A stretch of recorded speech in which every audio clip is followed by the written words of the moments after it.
Screen दिखाई दे रही है? ओके, स्टार्ट करें?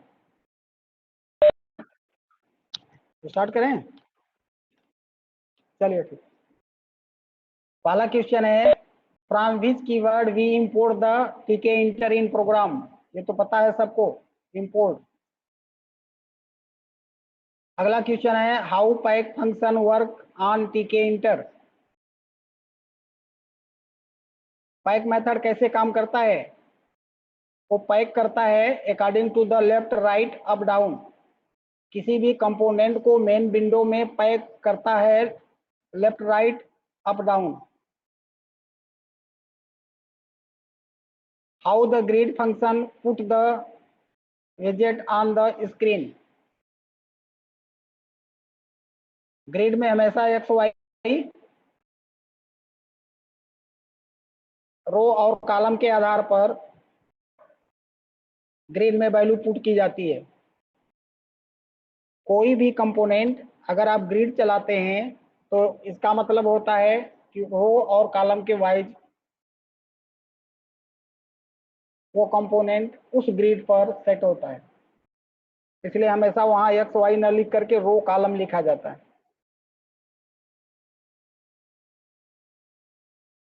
अगला क्वेश्चन है, Tkinter tool in Python provide the database OS module GUI. Tkinter tool in Python provide the database तो देता नहीं है, ओएस कमांड देता नहीं है, जीयूआई आपको देता है। Which of the following is not the geometry manager available in the tkinter. Pack होता है, ग्रिड होता है, प्लेस होता है, ये नहीं होता ये। Which one is not valid टीके इंटर विजेट। लेबल होता है, बटन होता है, एंट्री होती है, वेब ब्राउजर नहीं होता। ओके अंकिता? हाँ सर। अब अगला प्रोग्राम है, अच्छा प्रोग्राम है, ध्यान से देखिएगा। एक आप ऐसा प्रोग्राम बनाएंगे किसी इमेज और वो इमेज आपकी शो हो जाएगी।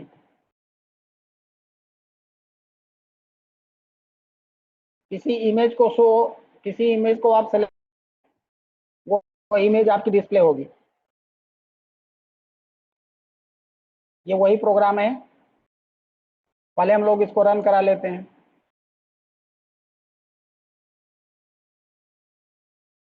लोड नाम की एक बटन है, जैसे ही लोड करेंगे आपसे उस इमेज के लोकेशन को मांगेगा जहां वो इमेज है।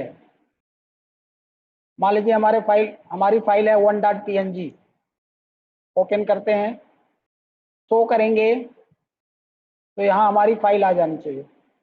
आगे ओके। अब इसके लिए इन्होंने किया क्या है, टीके इंटर ये पुरानी चीज है, फ्रॉम टीके इंटर इंपोर्ट फाइल डायलॉग। टीके टीके अंदर टीके इंटर के अंदर आपका एक मॉड्यूल है फाइल डायलॉग। टीके अंदर टीके मॉड्यूल के अंदर है, ध्यान दीजिएगा। टीके मॉड्यूल का सब मॉड्यूल है फाइल डायलॉग। इसको एक्सेस करने के लिए एलियास बनाया गया एफडी। एफडी किसका डायलॉग किसका एलियास है? फाइल डायलॉग का। फाइल डायलॉग के अंदर एक मेथड होता है आस्क ओपन फाइल नेम। इसकी सहायता से आप फाइल नेम एक्सेस करेंगे। जो भी फाइल नेम आपको देना होगा, फाइल नेम देंगे तो एफ में आ जाएगा। ये लोड फंक्शन के लिए कह रहा है। जब वो फाइल आ जाएगी तो आपको पता है कि टीके इंटर के अंदर दो मेथड्स होते हैं। गेट मेथड कंपोनेंट से किसी भी चीज को गेट करने के लिए होता है, सेट मेथड कोई भी चीज कंपोनेंट पर सेट करता है। अब कौन सा कंपोनेंट है, किससे वैल्यू को एक्सेस करना है, किस पर सेट करना है, ये नीचे दिया गया। सबसे पहले एक मेन विंडो बनाए डब्ल्यू में, उसका ज्योमेट्री सेट किए कितने बाई इतने की हमारा मेन विंडो होगा। तो भी वैल्यू देंगे आप स्ट्रिंग टाइप की होगी। ये टीके इंटर का एक वेरिएबल बनाया गया। अब एक लेबल बना रहे हैं, उस लेबल में लिखा रहेगा फाइल नेम। जब आप प्रोग्राम को रन कराए हैं तो वहां पहले लिखा था फाइल नेम, जिसका लोकेशन क्या है, ग्रिड को देखिएगा, रो कॉलम डिफाइन किया गया। इसका मतलब जहां लिख के आएगा फाइल नेम, उसका रो नंबर 1 है, कॉलम नंबर 0। एक एंट्री बनाई गई है जिसमें आप कुछ लिख सकेंगे। उस एंट्री में V1 को पास किया गया। V1 वही है, ये V1 है। वहां से जो वैल्यू आप रीड करेंगे वो वैल्यू आपकी कहां आ जाएगी, एंट्री में, एंट्री में असाइन होगी। दो बटन आपने बनाया, पहले बटन का नाम है लोड, दूसरी बटन का नाम है शो। जैसे ही बटन पे आप आएंगे तो दो कमांड दिख रहे हैं, लोड और शो।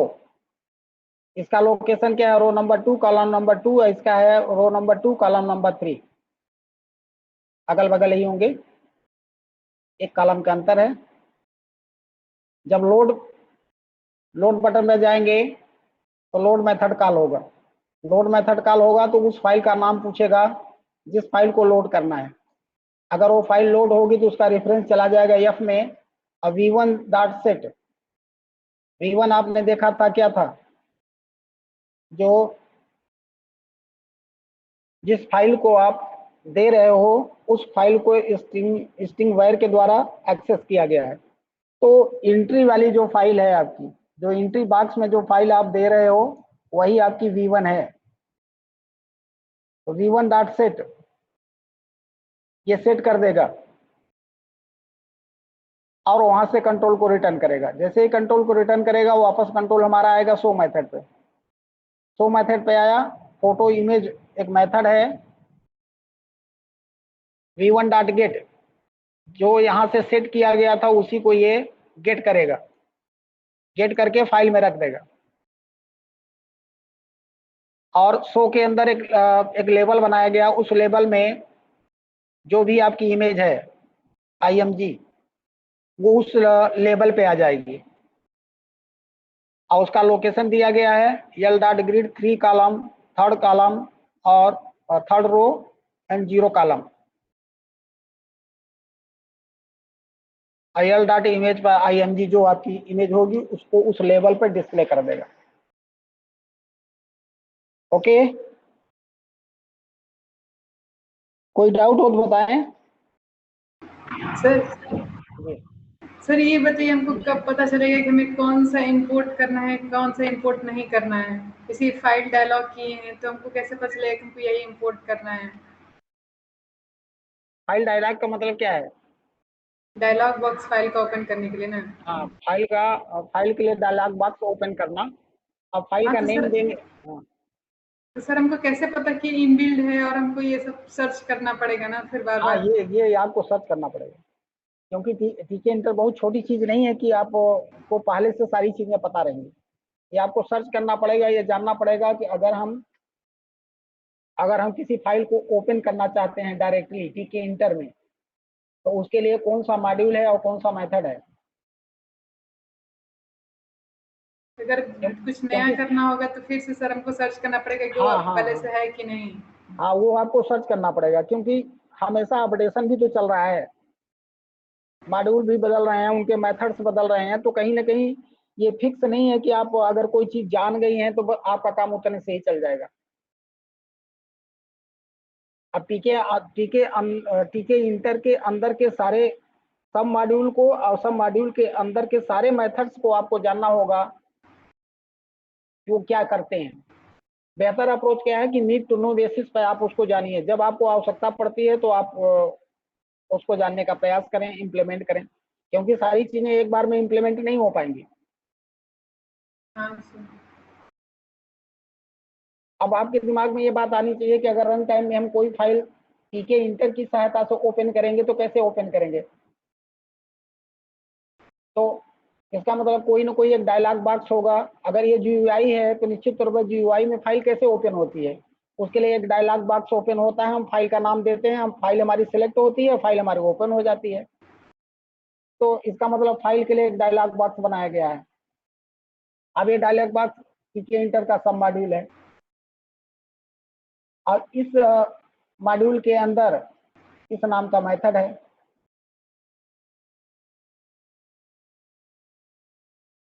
Okay, yes. और कोई क्वेश्चन किसी का? विशाल पांडे, विशाल, कोई क्वेश्चन हो तो बोलिए।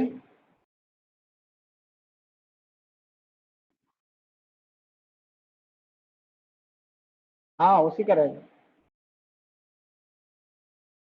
उसमें तो कोई भी फाइल, एक इमेज वाली फाइल आप देंगे, जो फाइल देंगे उसी को अपलोड करेगा ये। हाँ। Harshita, Hansika, no sir. Namita, Ritvik Mishra, Pragya, no sir. Sania, Subrat, Sunidhi, Sunidhi, no sir. No. Sunidhi, जो कंटेंट हम भेजते हैं आप उसको रीड भी नहीं करते हो। Sunidhi, yes sir. जो सर कंटेंट हम, व्हाट्सएप पे मैं चेक करती हूँ। नहीं, आपका तो स्टेटस यही दिखा रहा है कि आपने उसको रीड ही नहीं किया है। सर वो मेरा पेपर चल रहा था मिड सेम का, तो इसलिए उस कारण से मैं कॉलेज की पढ़ाई में बिजी थी, तो मैंने देखा है लेकिन। चलिए, एक दिन की बात और है, कोई बात नहीं। विक्टर, विक्टर, विक्टर, कोई प्रॉब्लम है?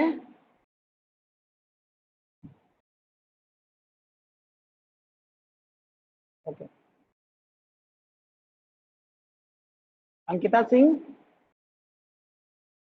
अंकिता, अंकिता सिंह, देवेन नेगी,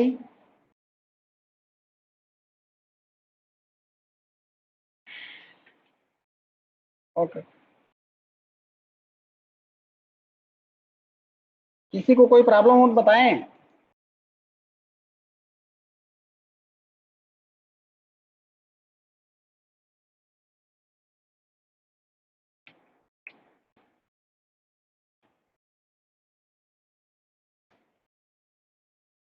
अगला क्वेश्चन है हमारा,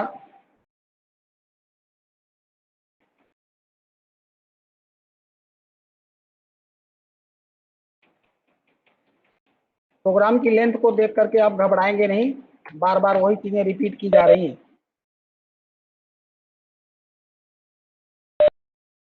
वही तो मैं कह रहा हूँ पांडे जी, प्रोग्राम की लेंथ को देख के आप परेशान ना हो।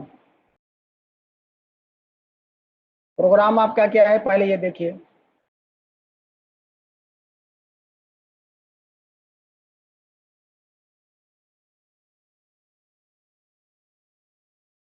Write a GUI program to show the graph based on user selection on the data। एक हम फाइल देंगे और उस फाइल के आधार पर ग्राफ जनरेट करना होगा, लेकिन वो फाइल हमारी CSV फाइल होगी। उस फाइल को सेलेक्ट करेंगे, उसके आधार पर देखिए एक आ रहा अवेलेबल इन CSV फाइल, एक CSV फाइल देंगे और उसके आधार पर हम ग्राफ जनरेट करेंगे। तो सबसे पहले हम लोगों को क्या करना है, पहले आप रन करा कर एक बार देख लीजिए एक्चुअल में हो क्या रहा है।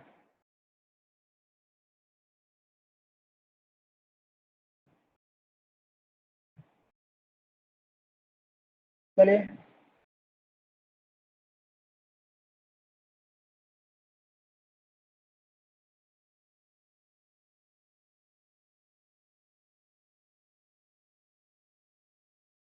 कौन सी फाइल आप ले रहे हैं CSV? मान लीजिए हमारे फाइल का नाम है सिंपल, हमने रखा है इसमें। ये हमारी CSV फाइल है, इसको हम ओपन करते हैं। ये फाइल हमारी लोड हो गई।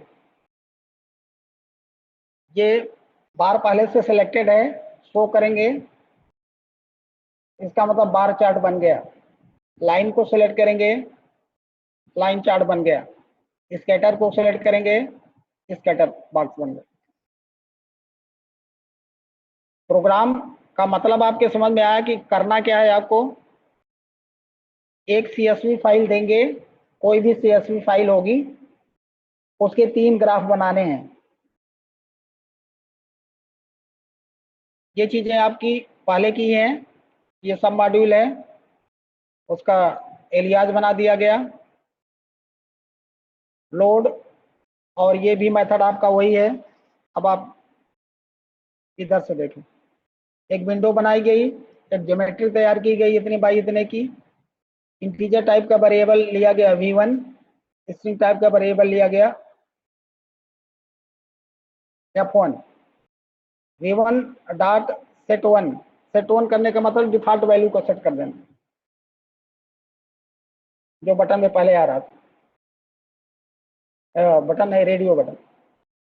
लेबल, लेबल में आपने फाइल नेम दिया है, एक लेबल रहेगा, वहां लिख के आएगा फाइल नेम, जिसका लोकेशन होगा रो नंबर 1 कॉलम नंबर 0। एक एंट्री बॉक्स आप बनाएंगे जिसमें f1 को पास करेंगे। f1 है क्या आपका, वही आपके फाइल का लोकेशन या फाइल का नाम, जिसको हमने कहा है कि वो किस टाइप का है, स्ट्रिंग टाइप का। ये फाइल यहाँ आ जाएगा। एक बटन हमने बनाई है जिसका नेम दिया गया है लोड CSV। एक रेडियो, 3 रेडियो बटन हमारी बनाई गई हैं, बार, लाइन और स्कैटर। फिर एक बटन और बनाई गई, शो ग्राफ। शो ग्राफ एक बटन है, बटन का नाम है शो ग्राफ, और इसमें जो मेथड है वो हमारा शो मेथड है। एक बटन पे शो मेथड है और दूसरे बटन पे लोड मेथड है। लोड मेथड में जब जाएंगे आप देखेंगे कि वही पुराना ये दिया गया है। ये हमारा लोड मेथड है। लोड मेथड से क्या होगा, फाइल का नाम पूछेगा, और अगर वो फाइल ओपन हो जाती है तो एफ में चला जाएगा। F1 डॉट सेट करेंगे, उस फाइल को सेट कर देंगे, बाद में उसी को हम लोग गेट करेंगे। फिर आप देखिए फोटोग्राफ नाम का भी कोई मेथड है, कहीं लोड, यहाँ लोड है, यहाँ शो है। तो जैसे ही शो पे जाएंगे तो ये फोटोग्राफ मेथड को कॉल करेगा। ये मेथड के अंदर, ये यूजर डिफाइंड मेथड है, और इस मेथड के अंदर फोटोग्राफ मेथड को कॉल किया गया, तो कंट्रोल आपका ऑटोमेटिकली फोटोग्राफ वाले मेथड पे जाएगा। यहाँ फोटोग्राफ वाले मेथड पे गया तो यहाँ से pd dot read CSV file को गेट करेगा, गेट करके df में रखेगा। df में रख लिया, और fig equal to plt dot figure, ये क्या करेगा, एक फिगर जनरेट कर देगा। फिगर जनरेट करने के बाद ये कह रहा है v1 डॉट गेट, गेट करने से अगर 1 आता है, v1 मतलब रेडियो बटन, रेडियो बटन में अगर आपका सिलेक्शन 1 है तो बार चार्ट बनेगा। आपका सिलेक्शन रेडियो बटन दूसरी सिलेक्ट किए हैं तो लाइन चार्ट बनेगा। अगर आपका सिलेक्शन 3 है तो स्कैटर चार्ट बनेगा। ये तो रोटेशन दिया गया है, इसके का मतलब तो आप जान ही रहे हैं कि वो कैसे रोटेट करेगा। और जो भी ये फाइल बनेगी, ओके, फिर से रन करा लीजिए।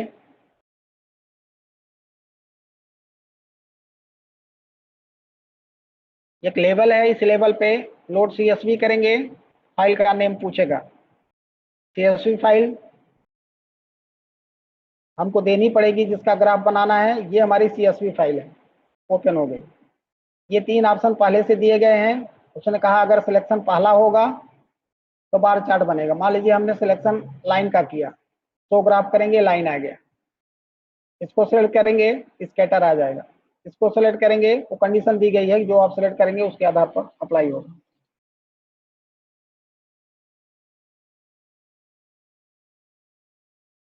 ओके,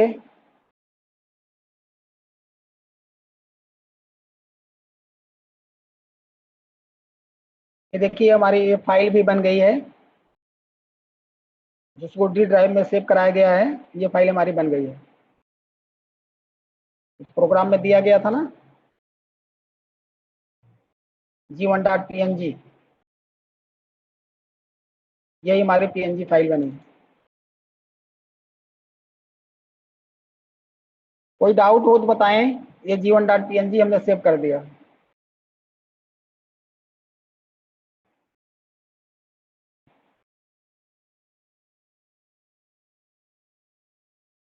कोई डाउट तो नहीं है?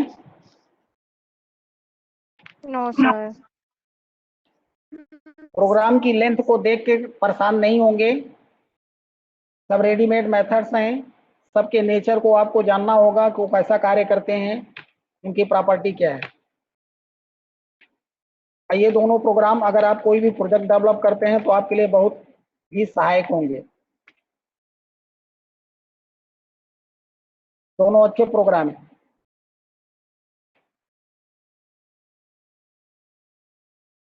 अंकिता मिश्रा, हाँ सर। डाउट है? सर नहीं sir. X dot ticks rotation 15 क्यों किए? रोटेशन 15 क्यों किए, मतलब क्या हुआ? एक्चुअली में जब एक्स एक्सिस पे मान लीजिए हमने नाम दिया अंकिता, सुरेश, दिनेश, महेश, रमेश, तो उसकी जो किसी के नेम की साइज बड़ी है, अगर नेम की साइज बड़ी है तो वर्टिकली वो पूरा नेम नहीं आ पाएगा। जैसे मान लीजिए किसी का नाम है राम कुमार सिंह, तो राम कुमार सिंह लिखेंगे तब तक में तो 3 कैंडिडेट का नाम आ जाएगा। तो हम उसको थोड़ा सा रोटेट कर देते हैं। अगर हम ये रोटेट करने का 15 का मतलब क्या हुआ, जो नेम देंगे वो थोड़ा सा 50 अंश पर रोटेट हो जाएगा, तो दिखने लगेगा। जैसे आप देखिए, मान लीजिए अगर हम इसको 90 कर देते हैं, इसको रन कराते हैं, जब आप इसको रन कराओगे तो उस केस में होगा क्या, इस सारे नेम आपके वर्टिकल हो जाएंगे, 90 डिग्री पर हो जाएंगे। 90 डिग्री पर होने का मतलब है कि वह एक्स एक्सिस पर आसानी से आ जाएंगे। तो रोटेशन इसलिए दिया जाता है कि एक्स एक्सिस पर जो वैल्यू दे रहे हैं आप, वो ओवरलैप ना करे एक दूसरे पे। तो सर वाई एक्सिस पे भी तो नाम कुछ हो सकता है हम वाई एक्सिस पे भी दें, तो हम दोनों के लिए लिखेंगे फिर अलग अलग से? हाँ, तो अगर वाई एक्सिस पर आपने कोई नेम लिया है तो वहां भी आपको रोटेट करा के दिखाना पड़ेगा, मतलब जिससे वैल्यू ओवरलैप ना करे। मतलब एक नाम दूसरे नाम पे ओवरलैप ना करे, इसके लिए करते हैं? हाँ हाँ, इसी के लिए, और कोई रीजन नहीं है। अभी हम करके दिखाना चाहेंगे।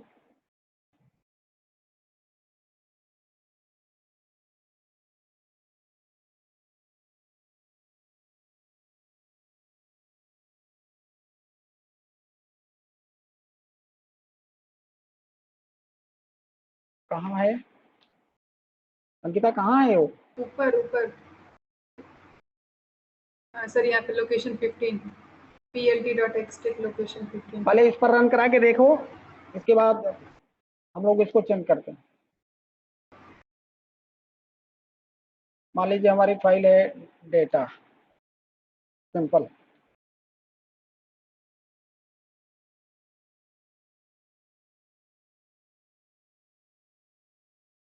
तो यहाँ एक्चुअल में पूरा आ नहीं रहा है। देखिए ये नेम दिया गया है ना, हाँ ये थोड़ा सा ये टेढ़ा होके आ रहा है। हाँ सर।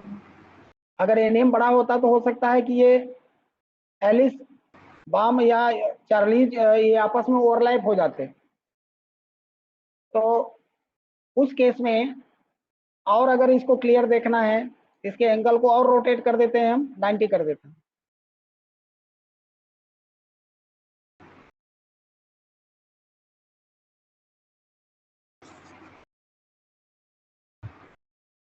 मान लीजिए हमारे फाइल का नाम सिंपल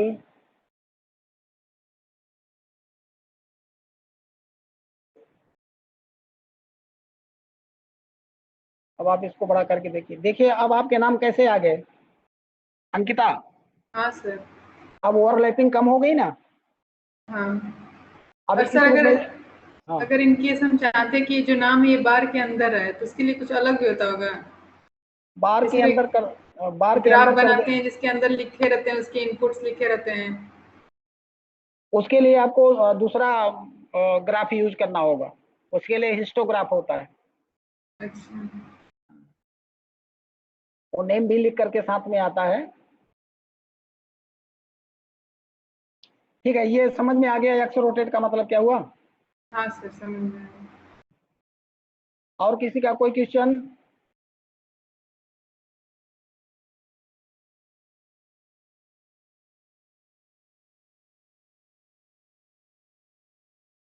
तो 2 मिनट का ब्रेक लेने के बाद फिर 3 बजे से स्टार्ट करते हैं, क्योंकि कुछ लोग 3 बजे ही लॉग इन होते हैं। विशाल पांडे।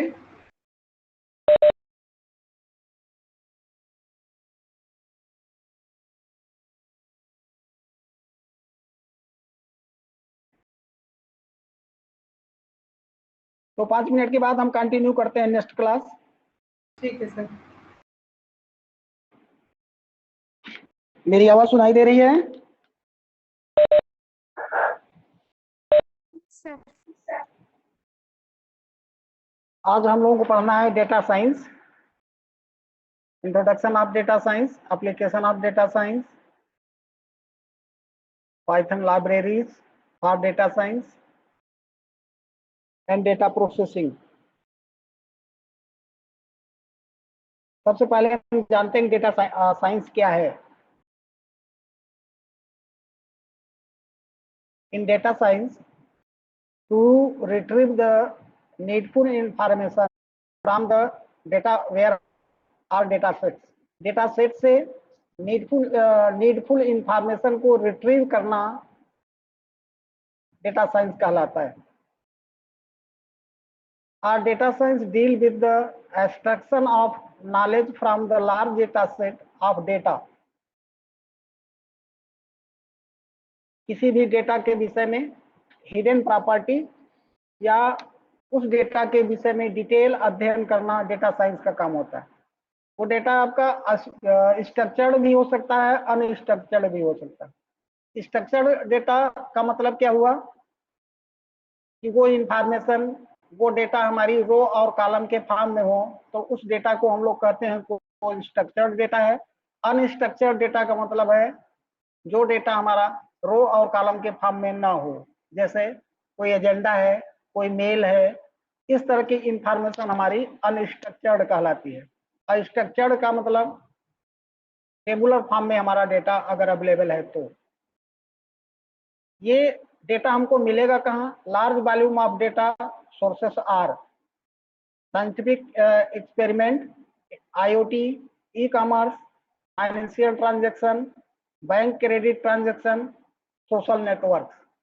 ये हमारे बिग डेटा की एरिया है। यहाँ से हमको डेटा मिलेंगे जिस पर हम डेटा साइंस अप्लाई करके नीडफुल इंफॉर्मेशन को रिट्रीव करेंगे और उस पर एनालिसिस करेंगे।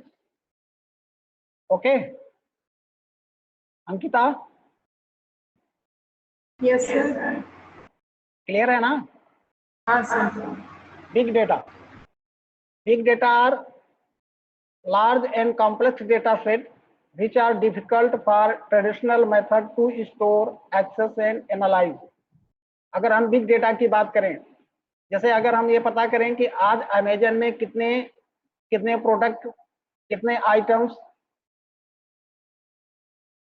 सेल हो गए, कौन कौन से आइटम्स सेल हुए, अगर उसके 1 महीने का डिटेल्स हम देखें, 1 मंथ का डिटेल अगर देखें, तो वो फाइल हमारी बहुत बड़ी हो जाएगी। या आरबीआई के अंदर जितने भी बैंक्स हैं उनका पर डे का ट्रांजैक्शन अगर देखेंगे तो भी हमारी बहुत बड़ी फाइल हो जाएगी। तो इस तरह की फाइल को हम बिग डेटा कहते हैं। अगर हम मैनुअली इसको इम्प्लीमेंट करना चाहेंगे या उस पर ऑपरेशन परफॉर्म करना चाहेंगे तो ये बहुत क्रिटिकल कार्य होगा, बहुत क्रूशियल वर्क होगा। तो big data technologies or approaches are used to derive values out of data in a efficient way. तो बहुत बड़े डेटा पर हम डेटा को एनालाइज करके जो मीनिंगफुल इंफॉर्मेशन है उसको रिट्रीव करके उसका डिटेल तैयार करके उसको एनालिसिस करते हैं किसकी सहायता से, डेटा साइंस की सहायता से। हमको पता है कि आजकल इंटरनेट पर डेटा अवेलेबल है, उस डेटा की एनालिसिस करके मीनिंगफुल इंफॉर्मेशन बना करके और फोरकास्टिंग की जाती है कि आने वाले समय में क्या होगा। Type of data, structure data, semi structure, unstructured. Semi structure का मतलब हुआ जैसे HTML की कोई फाइल है, XML की कोई फाइल है, ये हमारा सेमी स्ट्रक्चर्ड में आएगा। अनस्ट्रक्चर्ड में हमने आपको बताया था ईमेल है, आर्टिकल्स है। स्ट्रक्चर्ड में आपका टेबल होगा, फील्ड है, कॉलम है या स्प्रेडशीट है, DBMS है। ये सारी चीजें एक्सेल है, DBMS है, जहां अपना एक फील्ड होगा, टेबल होगी, कॉलम होगा, रो कॉलम के फॉर्म में अगर हमको डेटा मिलता है तो उसको हम कहेंगे कि वो स्ट्रक्चरल डेटा है।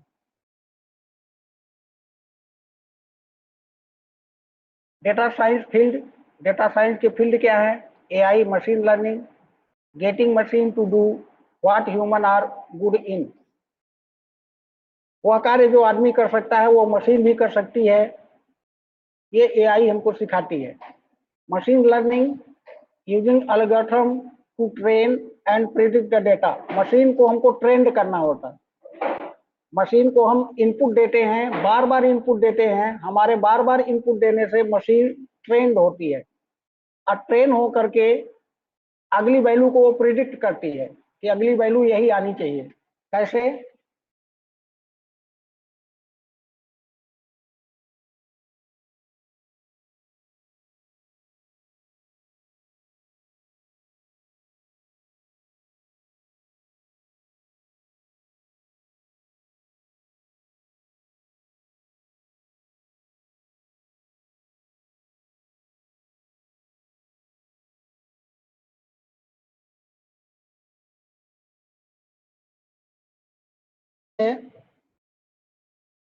ये तुम्हारे माध्यम से हम समझाने का प्रयास कर रहे हैं। विशाल को हमने कहा 2 1 जा 2। विशाल को हम एज्यूम कर रहे हैं कि विशाल एक मशीन है। विशाल को हमने बताया कि आप सीख लो 2 1 जा 2, 2 2 जा 4, 2 3 जा 6, 2 4 जा 8, 2 4 जा 5 10। ये इतना इनपुट हमने विशाल को दिया। विशाल एज ए मशीन वर्क करेगा। तो विशाल को ये पता चल गया कि पहली बार 2 में 1 का मल्टीप्लाई किया गया तो 2 आया, अगली बार 2 में 2 का मल्टीप्लाई किया गया तो 4 आया, 2 में 3 का मल्टीप्लाई किया गया 6 आया, 2 में 4 को मल्टीप्लाई किया गया तो 8 आया, 2 में 5 से मल्टीप्लाई किया गया तो 10 आया। अब हम मशीन से विशाल से पूछेंगे, विशाल उसका आंसर देंगे एज ए मशीन कि 2 में 6 का मल्टीप्लाई करेंगे तो what will be the output? Vishal 12। ये काम मशीन का है कि मशीन को हम बार बार इनपुट दे करके मशीन को ट्रेंड करें। मशीन ट्रेंड हो जाए, हमारा एक फार्मूला है, उस फार्मूले को मशीन समझ जाए कि बार बार क्या हो रहा है, 2 से मल्टीप्लाई हो रहा है। अगर मशीन ये समझ लेती है तो मशीन ये प्रिडिक्ट करेगी कि अगली वैल्यू 12 आनी चाहिए। तो मशीन ने लर्न किया, विशाल ने लर्न किया कि 2 × 6 होगा तो 12 आना चाहिए, 2 इंटू 7 होगा तो 14 आना चाहिए। ये उसको मिला कहां से, उसको मिला y equal to 2 into x, where x equal to from 1 to n। एक रिलेशन उसको पता चल गया कि y की वैल्यू क्या होगी, हमेशा 2 इंटू एक्स होगी, where x equal to from 1 to n। मशीन एक रिलेशन स्टेब्लिश की, किसके आधार पर, हमारे द्वारा दिए गए इनपुट और आउटपुट। मशीन को हमने दोनों दिया पहले, तो 2 1 जा 2, 2 2 जा 4, पहले इनपुट भी दिया, आउटपुट, इनपुट आउटपुट दोनों दिया। अब मशीन लर्न करेगी कि अगर ये इनपुट है, इसके आधार पर ये आउटपुट मिल रहा है, इसका मतलब मशीन हमको एक वैल्यू प्रेडिक्ट करेगी। अब हम उस प्रेडिक्शन को ध्यान में रख करके एनालिसिस करेंगे कि मशीन का प्रेडिक्शन सही है कि नहीं है। ओके अंकिता, अंकिता मिश्रा, हाँ सर। समझ में आया मशीन लर्निंग कैसे कार्य करती है? हाँ सर। मशीन को हम बार बार इनपुट आउटपुट दोनों देंगे और मशीन उसको लर्न करेगी, ये इनपुट है तो ये आउटपुट है, ये इनपुट है तो ये आउटपुट है। बाद में हम मशीन को इनपुट भर देंगे और उससे आउटपुट पूछेंगे, वो हमारी प्रिडिक्टेड वैल्यू होगी। जैसे छोटे बच्चों को सिखाया जाता है A for apple, B for ball, उनको दिखाया जाता है, ट्रेंड कराया जाता है, फिर बाद में उनसे पूछा जाता है, तो बच्चे ट्रेंड हो जाते हैं, देन वो अपना आउटपुट हमको अपने आप देते हैं। Okay yes sir. और डीप लर्निंग क्या है? डीप लर्निंग एक स्पेशल टाइप की मशीन लर्निंग है। जब उसके बिहाइंड में ज्यादा मैथमेटिक्स इन्वॉल्व हो जाती है तो उसी को हम डीप लर्निंग कहते हैं, जैसा इसका नाम है। ओके मशीन लर्निंग पर डिटेल हम लोग कल पढ़ेंगे। डेटा साइंस के एप्लीकेशन कहाँ कहाँ हैं? बिजनेस एरिया में भी हैं, हेल्थ एरिया में है, अर्बन लिविंग में है, वेब सर्च इंजन पे है, फोटो ट्रैकिंग एप्लीकेशन पे है, स्पैम डिटेक्टर पे है। यद्यपि अगर आप देखेंगे तो डेटा साइंस का उपयोग हर एक एरिया में आजकल अप्लाई हो रहा है, ये तो सिंपल नाम दे दिए गए हैं।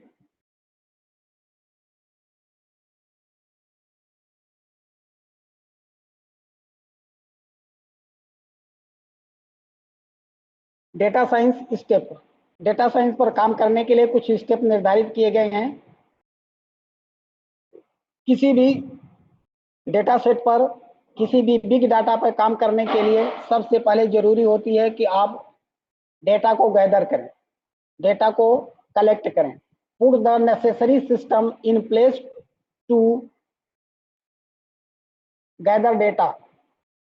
जिस एरिया पे काम करना है वहां आप एक सिस्टम लगा करके पहले उससे संबंधित इंफॉर्मेशन को कलेक्ट करिए, क्योंकि मैन्युअली कलेक्ट करना इतना आसान नहीं है।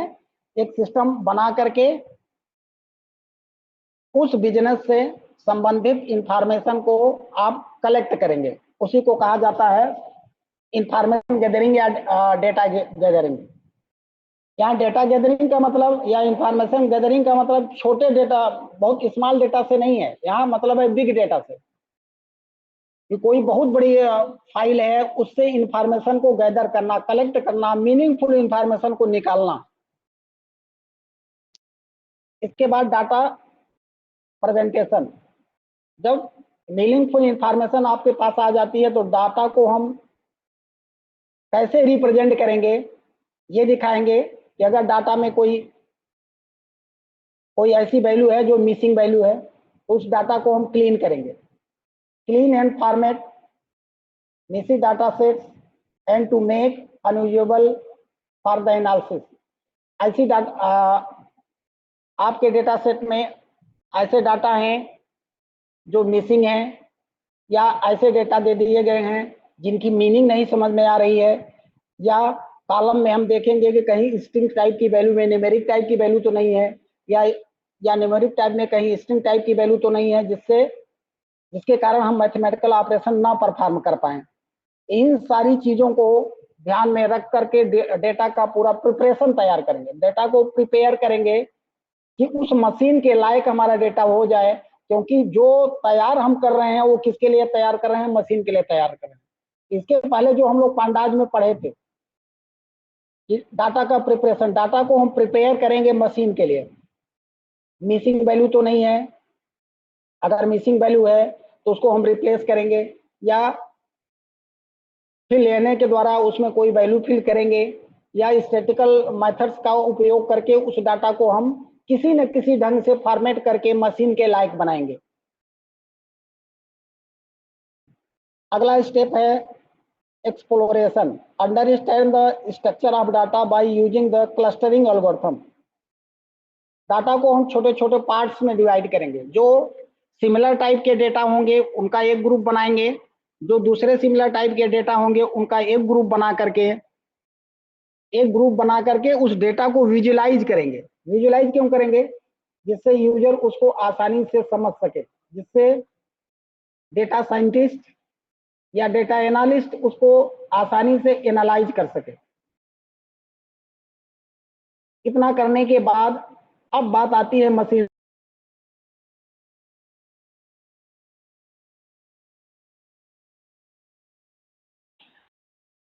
तो अगर आपका डेटा तैयार हो जाता है तो सबसे पहले आप क्या करेंगे, आप उस डेटा को मशीन को देंगे। मशीन के पास क्या होता है, मशीन के पास जैसे हमने बताया कि उसके बिहाइंड में एक कॉन्सेप्ट होता है, उस कॉन्सेप्ट को हम एल्गोरिथम कह रहे हैं। उस एल्गोरिथम से मशीन लर्न करेगी। मशीन लर्न करने के बाद एक मॉडल प्रिपेयर करेगी। मॉडल प्रिपेयर करने का मतलब उस मॉडल की सहायता से वैल्यू को प्रिडिक्ट करेगी। अब उसका प्रिडिक्शन कितना सही है कितना गलत है उसको हम परसेंटेज में कैलकुलेट करेंगे। अगर उसका प्रिडिक्शन 80% के एबव जाता है हमारे इनपुट डाटा और आउटपुट डाटा के आधार पर, तो हम कहेंगे कि मॉडल हमारा वैलिड है, हमारे मॉडल का वैलिडेशन सही है। और अगर 80% के नीचे जाता है तो हम ये कहेंगे कि हमारी इस प्रॉब्लम के लिए ये एल्गोरिथम और ये मॉडल सूट नहीं कर रहा है, इसका मतलब दूसरे मॉडल का सिलेक्शन किया जाए। अगर मॉडल हमारे मॉडल की एक्यूरेसी अच्छी है तो फाइनली उस मॉडल को हम डिप्लॉयमेंट कर देते हैं। ये मान लेते हैं कि ये मॉडल हमारे इस प्रॉब्लम के लिए ठीक है। इसका मतलब प्रॉब्लम को देख करके, प्रॉब्लम की एनालिसिस करने के बाद यह जरूरी नहीं कि पहले से बने हुए सारे मॉडल हमारी हर एक प्रॉब्लम के लिए अच्छे से कार्य करें। इसका मतलब प्रॉब्लम को ध्यान में रख करके मॉडल का सिलेक्शन करना, और मॉडल ऐसा होना चाहिए जिसका प्रिडिक्शन हमारे लिए वैल्यूएबल हो, या ये मान लीजिए कि उसकी एक्यूरेसी अच्छी से अच्छी हो। किसी को कुछ पूछना हो तो पूछें। अंकिता सिंह, विशाल, देवेंद्र, कुछ पूछना हो तो पूछिए। Ankita Mishra. Sir model deployment क्या बताए हैं? मॉडल डिप्लॉयमेंट का मतलब है फाइनली आप उस मॉडल को डिप्लॉय कर देंगे। डिप्लॉय करने का मतलब वो मॉडल आपका रन हो जाएगा और ये मान लिया जाएगा कि इस पर्टिकुलर प्रॉब्लम के लिए ये मॉडल सेलेक्ट किया गया है जिसकी एक्यूरेसी अच्छी है, जो प्रिडिक्ट किया था वो एकदम उसका प्रिडिक्शन सही है। अच्छा।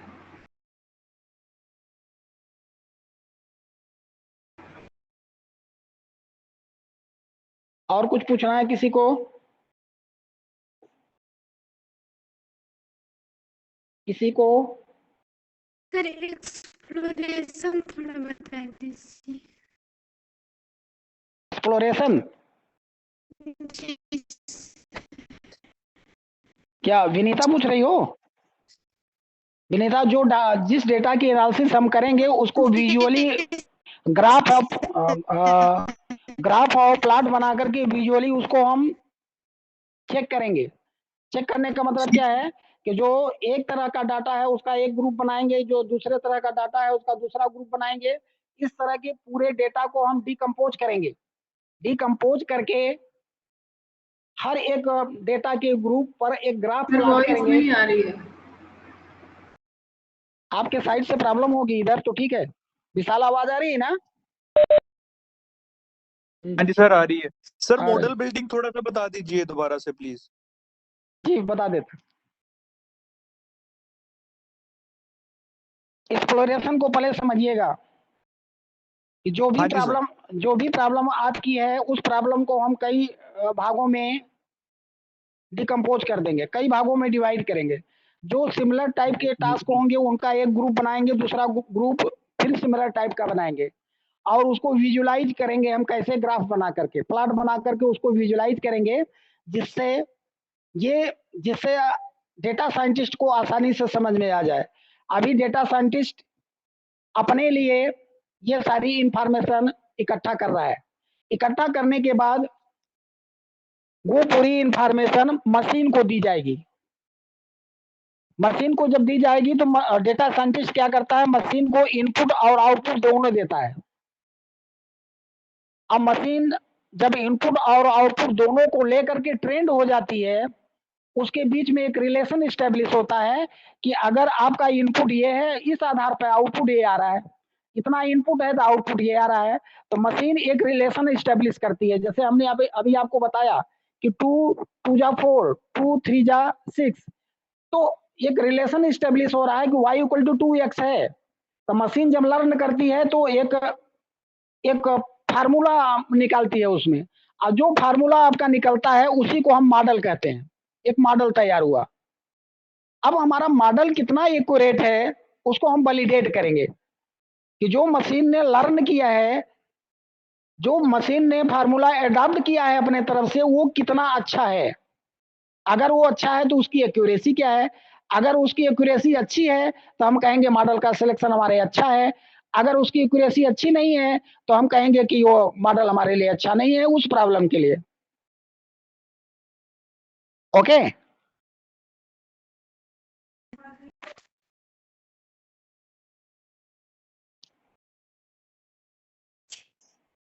और कोई डाउट हो तो भी बताएं।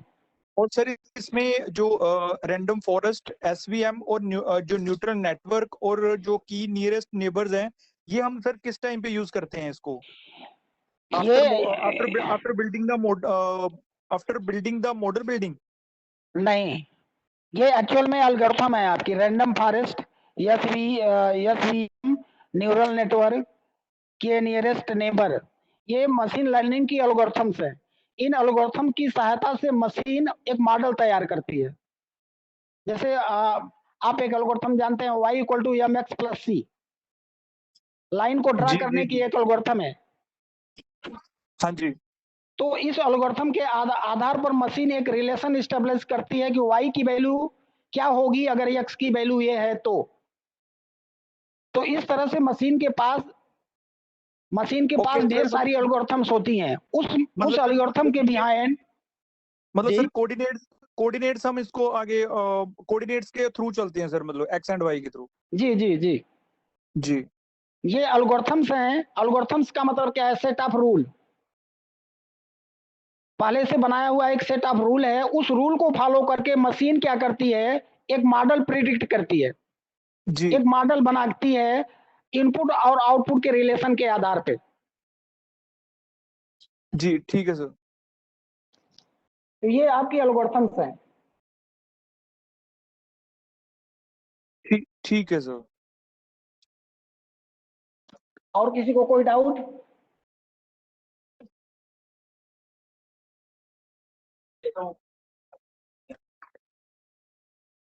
डेटा प्रिपरेशन आप देख लीजिए। For achieving the better result from the applied method, applied model in machine learning, in machine learning project, the format of the data has to be proper manner, and machine learning model need information is proper format।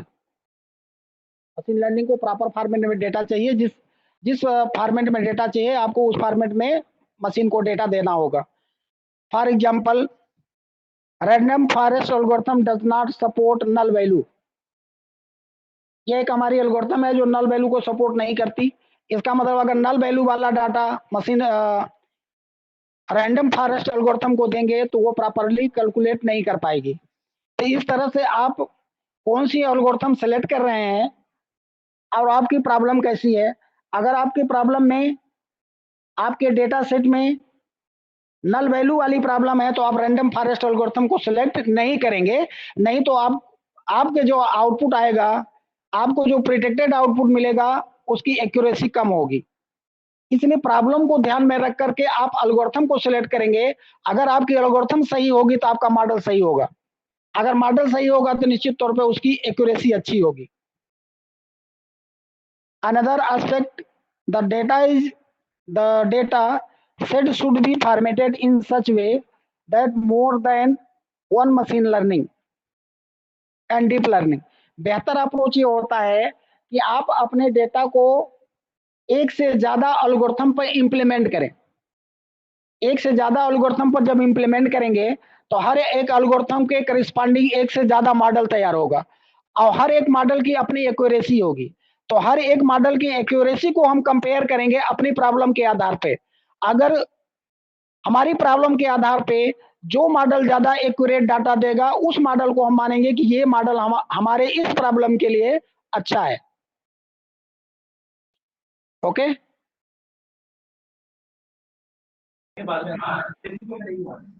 Sir हमें ये हम कौन से parameters इसमें use करते हैं कि ये डाटा हमारा एक्यूरेट है कि नहीं है सर? उसके लिए प्री डिफाइंड मेथड्स होते हैं। आपके कई मैथमेटिकल फार्मूले भी होते हैं, उसके आधार पर किसी भी मॉडल को हम प्रिडिक्ट करते हैं। जैसे इसको स्कोर एक मेथड होता है, तो स्कोर के द्वारा हम उस मशीन के स्कोर को पता करने हैं कि कितने परसेंटेज इसकी वैल्यू एक्यूरेट है। तो एक्यूरेसी निकालने के लिए आपके ढेर सारे मेथड्स होते हैं, उनकी सहायता से हम उस किसी भी मॉडल की एक्यूरेसी निकालते हैं। ठीक है सर। और सर इसमें हम जो मशीन लर्निंग और डीप लर्निंग एल्गोरिथम यूज करते हैं जी, उसमें सर इसमें से हम दोनों में से मतलब दोनों में यूज मोर देन वन करना पड़ेगा, मशीन भी और डीप भी? आप एक प्रॉब्लम को एनालाइज करके रखें। बेहतर अप्रोच ये है कि आप अपनी प्रॉब्लम को एक से ज्यादा मॉडल पर अप्लाई करें, एक से ज्यादा मॉडल पे अप्लाई करें। अब आप ये चेक करें कि हमारी इस प्रॉब्लम के लिए कौन सा मॉडल ज्यादा सूट कर रहा है। अब सूट करने का मतलब किसकी एक्यूरेसी अच्छी है, किसका जो आउटपुट जो प्रिडिक्ट हो रहा है मॉडल के द्वारा वो किस मॉडल का प्रिडिक्शन अच्छा है। इसका मतलब ये हुआ कि इस प्रॉब्लम के लिए यह मॉडल ज्यादा अच्छा कार्य करेगा। ओके, ठीक है सर। तो फिर उसी को हम फाइनलाइज करते हैं आगे के हाँ, लिए। उसको हम फाइनलाइज करते हैं। आप ये नहीं कर सकते कि हमारी ये प्रॉब्लम है तो हमारा ये मॉडल ही हम सेलेक्ट करेंगे। वो डिपेंड करेगा कि हमारी प्रॉब्लम कैसी है। जी सर। इसका मतलब ये चैलेंजिंग वर्क है। ऐसा नहीं कि आप एक प्रॉब्लम के लिए जो मॉडल आपने सेलेक्ट कर लिया हमेशा वही मॉडल अच्छा होगा। वो वो डिपेंड करता है कि आपका जो डेटा सेट है उसमें कॉलम्स कितने हैं, किस टाइप के कॉलम्स हैं, कौन सी वैल्यू है और कितने वैल्यू को लेने से आपका आउटपुट सही आ रहा है। ये डिपेंड करता, इसका मतलब आपको अपने डेटा को अच्छे से एनालाइज करना होगा। देन आपको ये सेलेक्ट करना होगा कि कौन सा मॉडल हमारे इस डेटा के लिए अच्छा होगा। इसका मतलब ये चैलेंजिंग वर्क है और टाइम जी टेकिंग है। आप इतना आसानी से या कम समय में आप किसी भी मॉडल को सिलेक्ट करके ये नहीं कह सकते कि ये मॉडल अच्छा है, ये मॉडल खराब है। जी सर। और कोई क्वेश्चन? नहीं सर, अभी के लिए इसमें इतना ही आ रहा है सर। ओके, अब डेटा प्रिपरेशन का ही अभी चल रहा है। Selecting data object and attribute for the analysis. Database जो आप डेटा लेंगे उसके हर एक कॉलम को ध्यान में रख करके उसकी एनालिसिस करेंगे। Creating and changing the attribute, अगर आपको आवश्यकता पड़ती है तो आप एट्रीब्यूट को आप चेंज भी कर सकते हैं। चेंज क्यों करेंगे? क्योंकि सारे एट्रीब्यूट पे सारे कॉलम पर मैथमेटिकल ऑपरेशन परफॉर्म नहीं हो सकता। तो अगर आपकी आवश्यकता पड़ती है तो आप उनके एट्रीब्यूट को चेंज भी करेंगे। Normally following step are taken before it ready to use for the machine learning model. Machine learning model पर देने के पहले आपको क्या क्या करना पड़ेगा? लाइब्रेरी को इंपोर्ट करना पड़ेगा, डेटा सेट को इंपोर्ट करना पड़ेगा, हैंडलिंग ऑफ मिसिंग डेटा जो आप पांडाज में देखे हैं, handling of categorical data, splitting data set into the training and testing data set, and feature scaling, features scaling। एक मिनट वेट करिएगा। सबसे पहले आपको ये तो पता ही है कि हम लाइब्रेरी को हम लोग इंपोर्ट करते हैं, डेटा सेट को हमको इंपोर्ट करना पड़ेगा .csv फाइल को, मिसिंग डेटा को हम लोगों ने पंडाज में हैंडल किया ही है, हैंडलिंग ऑफ कैटेगोरिकल डेटा। अगर आपका डेटा कोई ऐसा है जो कैटेगरी वाइज डिवाइड है, कैटेगरी वाइज कहने का मतलब है जैसे स्टूडेंट की कैटेगरी होती है जनरल, ओबीसी, एससी, एसटी, तो डेटा को कैटेगरी के आधार पर डिवाइड करना कि जनरल के कितने स्टूडेंट हैं, ओबीसी के कितने स्टूडेंट हैं, एससी के कितने स्टूडेंट हैं, एसटी के कितने स्टूडेंट हैं। अगर डेटा आपका इस फॉर्मेट में हो तो उसको कैसे हैंडल किया जाएगा। फिर ये बात आपकी आ जाती है मशीन लर्निंग की, यहाँ से आपका मशीन लर्निंग शुरू होता है। Splitting data set into the training, training कहने का मतलब है जैसे हमने अभी आपको बताया कि हमने कहा 2x1, ये मशीन को ट्रेन कर रहे हैं। तो ट्रेनिंग का मतलब मशीन को ट्रेन करना, और टेस्टिंग का मतलब है कि मशीन के द्वारा वैल्यू को प्रिडिक्ट कराना। तो हम पहले मशीन को ट्रेनिंग भी देंगे, और ट्रेनिंग देते समय ध्यान दीजिएगा, हम मशीन को इनपुट भी देंगे और आउटपुट भी देंगे। इनपुट आउटपुट दोनों दे करके मशीन को टेस्ट करेंगे। और टेस्टिंग डाटा में क्या होगा, हम अब मशीन को टेस्ट करेंगे कुछ टेस्टिंग डाटा दे करके, और प्रिडिक्ट कराएंगे कि ये एक्चुअल में वैल्यू क्या प्रिडिक्ट कर रहा है। और इसका जो प्रिडिक्शन होगा, हम उस मशीन का जो प्रिडिक्शन होगा और एक्चुअल में जो वैल्यू होगी उन दोनों से कंपेयर कराएंगे, तब हम उसकी एक्यूरेसी निकालेंगे। जैसे हमें पता है कि 2x5 10 आना चाहिए, मशीन ने कहा 2x5 9 होगा, तो मशीन की एक्यूरेसी थोड़ी सी कम है, या 9.9 कहा तो मशीन नियर अबाउट टू 10 पहुंच रहा है, इसका मतलब मशीन की एक्यूरेसी अच्छी है। तो टेस्टिंग डेटा सेट का मतलब हुआ इनपुट आउटपुट देने के बाद हम मशीन को मात्र इनपुट देंगे और इसके बाद मशीन से आउटपुट लेंगे, एक्चुअल आउटपुट और मशीन के द्वारा प्रिडिक्टेड आउटपुट का कंपेयर करा के हम मशीन को वैलिडेट करेंगे। ओके, विशाल पांडे, विशाल क्लियर हो रहा है कुछ? अगली प्रॉब्लम है फीचर स्केलिंग। फीचर स्केलिंग का मतलब क्या हुआ, यहाँ फीचर का मतलब कॉलम से है। कभी कभी क्या होता है, हमारा डाटा बहुत बड़ा होता है, कई लाख लाइन का होता है। उस केस में हम क्या करते हैं, अगर हम उसका प्लॉट जनरेट करते हैं तो हमारा इतना बड़ा प्लॉट तो जनरेट हो नहीं पाएगा। हमको प्लॉट करने के लिए 10, 20 या 50 वैल्यूज एक्स वाई एक्सिस के लिए बहुत है, या ऐसी वैल्यू आ गई वैल्यूज में बहुत ज्यादा डिफरेंस है। जैसे मान लीजिए पहले एक्स की वैल्यू आ गई 10 और दूसरी आ गई 10 करोड़, फिर आ गई 20, फिर 20 करोड़। तो वैल्यू, अगर वैल्यूज के बीच में इंटरवल या रेंज बहुत ज्यादा हो जाता है तो एक वैल्यू आपकी एग्जिस्ट करेगी ओरिजिन के जस्ट ऊपर, एक वैल्यू आपकी बहुत ज्यादा है, तो उस समय हमको आवश्यकता पड़ती है कि हम अपने डेटा को नॉर्मलाइज करें। अब पूरे डेटा को हम 0 और 1 के फॉर्मेट में ही सेट कर दें, तो वैल्यू चाहे जितनी बड़ी हो वो 0 1 के बीच में सेट हो जाएगी, जिससे हम आसानी से उसका प्लॉट बना सके या उसको हम आसानी से रिप्रेजेंट कर सके। उसके लिए कई फार्मूले होते हैं, नॉर्मलाइजेशन होता है, स्टैंडर्ड नॉर्मलाइजेशन होता है। तो डेटा को नॉर्मलाइज करने को हम कहते हैं कि ये फीचर स्केलिंग है। हमारा डेटा हमारे अनुकूल बन जाए, एक्चुअल डेटा को छोड़ करके हम एक फार्मूला अप्लाई करते हैं कि हमारे सारे डेटा इस फार्मूले के तहत 0 10 के बीच में आ जाएं, या 0 1 के बीच में आ जाएं, या एक लिमिट में आ जाएं जिससे हम ग्राफ या प्लॉट बनाकर उसको आसानी से एनालाइज कर सकें।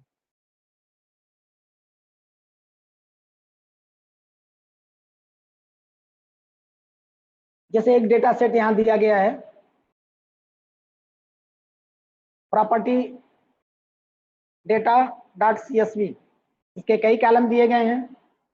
इस कॉलम को देख करके आप खुद समझेंगे कि ये हमारा कॉलम है, ये कॉलम है, ये कॉलम है, ये सब कॉलम है। ये हमारी रोज हैं। ये हमारी पहली रो है, इंडेक्स नंबर 0, फिर 1 2 3, ये सब हमारी रोज है। कॉलम नंबर 1 जो आप PID देख रहे हैं उसमें आपको वैल्यू मिल रही है नन, NaN, ये मिसिंग वैल्यू है। यहाँ 2 मिसिंग वैल्यू है, यहाँ सिंगल मिसिंग वैल्यू है, इसमें कोई मिसिंग वैल्यू नहीं है। इसमें 3 मिसिंग वैल्यू है। तो आपको समझना होगा कि स्टैंडर्ड मिसिंग वैल्यू को पांडाज के द्वारा हैंडल किया जा सकता है। स्टैंडर्ड मिसिंग वैल्यू आपको पता है 2 ही होती है, या तो नन या तो नन, NONE या NaN, नॉट अ नंबर। लेकिन आप देख रहे हैं एक नॉन स्टैंडर्ड मिसिंग वैल्यू है, हाइफन साइन लगा हुआ है, कहीं हाइफन साइन रहेगा, कहीं क्वेश्चन मार्क पड़ा रहेगा, तो क्वेश्चन मार्क दे दिया गया, या N/A दे दिया गया, या हाइफन साइन इंडिकेट कर दिया गया कि कोई वैल्यू नहीं है, या इम्पटी छोड़ दिया गया, तो वो भी आपकी मिसिंग वैल्यू होती है। तो जब तक आप मिसिंग वैल्यू के स्थान पर कोई वैल्यू नहीं रखेंगे तब तक any mathematical operation can not be perform. तो पहले आप डेटा सेट को देख करके डेटा को एनालाइज करेंगे कि हमारा डेटा कैसा है, इसमें वैल्यू मिसिंग तो नहीं है। ओके,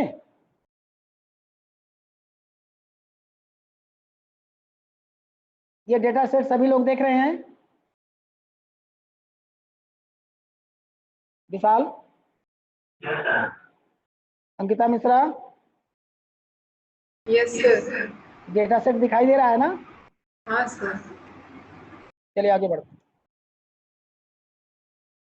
अब data preparation, what are the features, features का मतलब यहाँ कॉलम से है।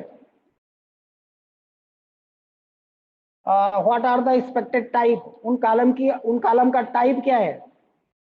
इंट है, फ्लोट है, स्ट्रिंग है, बुलियन है। क्या स्ट्रिंग पर मैथमेटिकल ऑपरेशन परफॉर्म हो सकता है? नहीं, तो हमको कहीं ना कहीं स्ट्रिंग को कन्वर्ट करना पड़ता है। Missing data, value that are pandas can detect, not standard missing data can not easily detect with the pandas. ये डेटा को प्रिपेयर करेंगे तो इन सारी चीजों का ध्यान देंगे। अब हमारा आ गया प्रोग्रामिंग पोर्शन। अब हम 5 मिनट का ब्रेक लेते हैं, इसके बाद इन सारी चीजों को हम लोग प्रोग्राम में इंप्लीमेंट करेंगे। Okay, Ankita Mishra. Yes sir.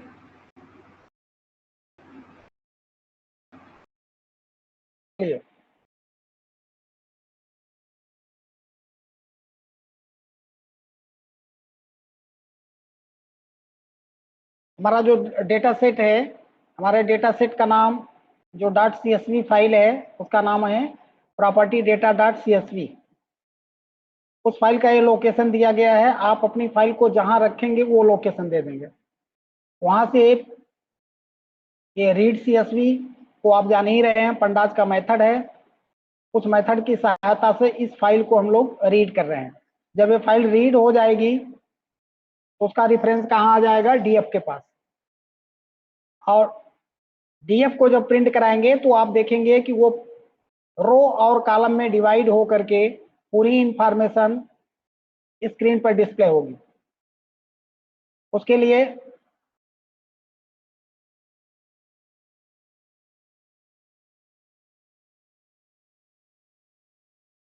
हमने सबसे पहले पांडाज को इंपोर्ट किया, फिर नमपाई को किया। नमपाई की आवश्यकता अभी हम देखेंगे कहाँ है। और ये प्रॉपर्टी .csv नाम की फाइल है जो हमारे डी ड्राइव में है। ध्यान दीजिएगा, कभी कभी ये हमारा जो ये पहला वाला काला वाला स्लैश लगा हुआ है, ये मेटा कैरेक्टर होता है। इस मेटा कैरेक्टर की एक्चुअल मीनिंग यहाँ अप्लाई हो, इसलिए इसको 2 बार लगा दिया जाता है। कभी कभी क्या होता है कि कुछ आईडी इसको आसानी से इंटरप्रेट नहीं कर पाती हैं, वो उसको एक्स्ट्रा कैरेक्टर मानती हैं। तो जैसे मान लीजिए अगर ये फाइल आपकी यक्ष डायरेक्टरी के अंदर होती तो यहाँ भी हम लगा देते। अगर मान लीजिए वाई डायरेक्टर के अंदर होती तो वाई डायरेक्टरी के अंदर होगी तो d://x//y। मान लीजिए जेड के अंदर है तो //z भी लिखेंगे। तो इस मेटा कैरेक्टर की एक्चुअल मीनिंग अप्लाई हो, इसके लिए एक बार और स्लैश का उपयोग करते हैं, जिसको हम लोग एस्केपिंग कैरेक्टर भी बोलते हैं। बहरहाल हमारी फाइल इस वाले लोकेशन पे है ड्राइव की, और इस फाइल को हम रीड करते हैं, रीड करके हम प्रिंट कराते हैं अपने डेटा फ्रेम को।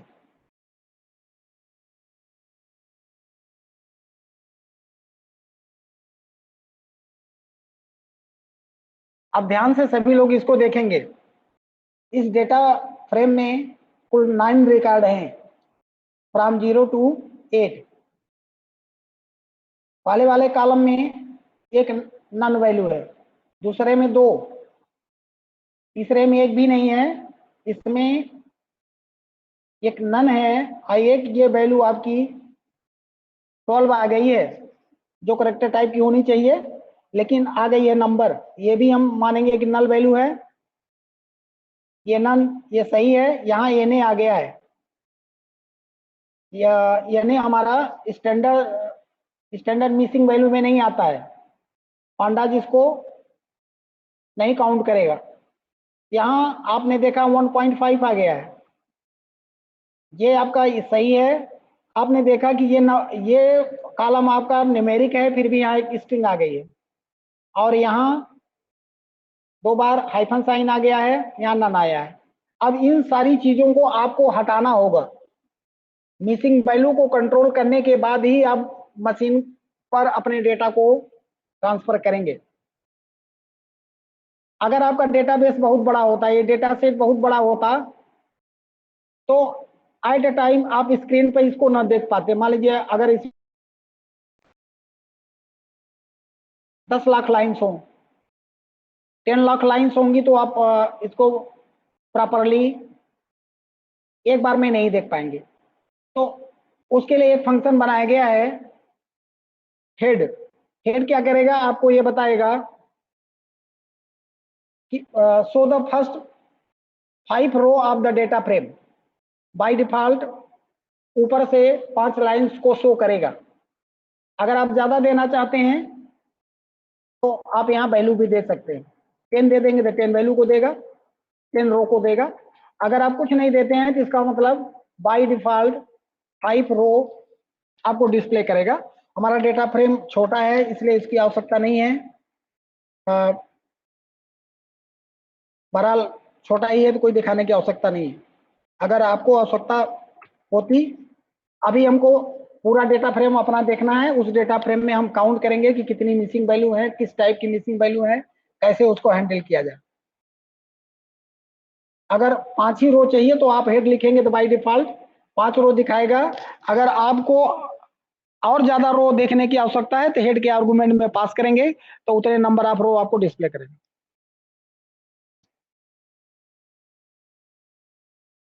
अब structure of the data frame. हमारे डेटा फ्रेम का स्ट्रक्चर क्या है? स्ट्रक्चर कहने का मतलब कौन सा कॉलम किस टाइप का है।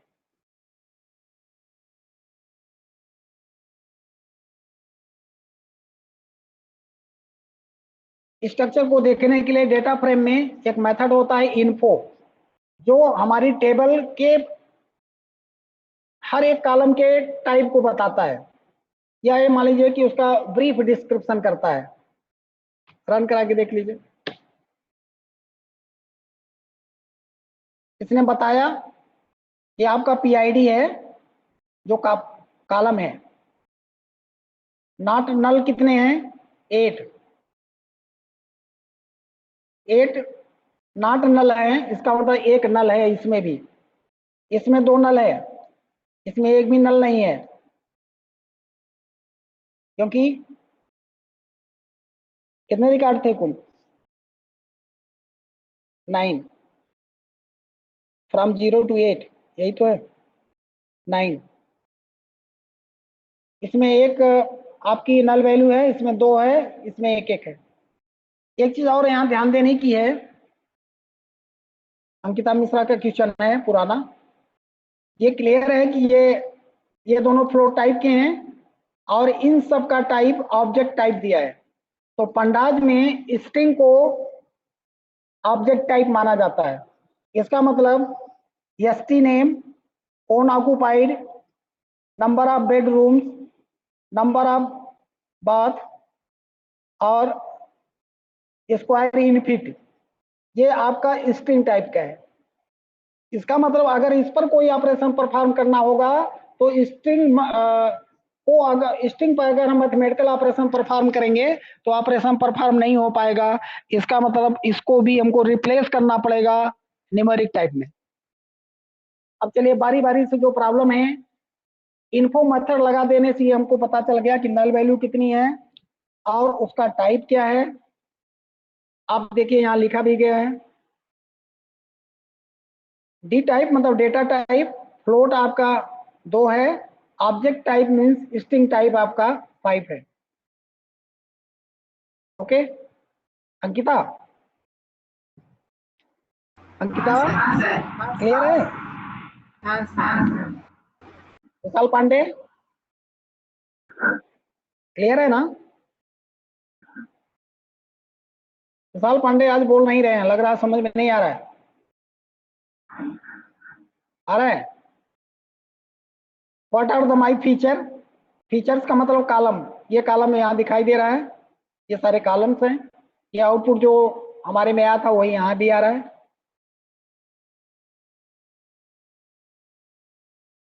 अब what are the expected type? आपको पता है कि ये स्ट्रिंग नाम आपका फ्लोट अथवा इंटीजर हो सकता है, स्ट्रिंग नेम आपका स्ट्रिंग होगा, ओन ऑक्युपाइड स्ट्रिंग है, नंबर ऑफ बेडरूम्स आपका फ्लोट में होना चाहिए या इंटीजर में होना चाहिए, लेकिन हमारे डेटा सेट में उसको एज ए स्ट्रिंग दिया है। अगर ऐसा रहता तो हम किसी भी मैथमेटिकल ऑपरेशन को आसानी से परफॉर्म कर लेते।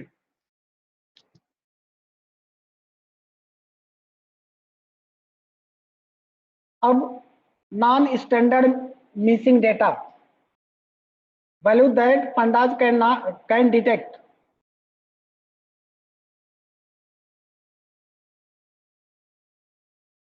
Non standard missing data, values that pandas can detect, इसे स्टैंडर्ड मिसिंग डेटा है, गलत लिख दिया गया। स्टैंडर्ड मिसिंग डेटा का मतलब पंडाज जिसको डिटेक्ट कर सकता है। नॉन स्टैंडर्ड मिसिंग डेटा का मतलब क्या हुआ? जिसको पंडाज के द्वारा डिटेक्ट नहीं किया जा सकता है, नहीं पता लगाया जा सकता, that can not.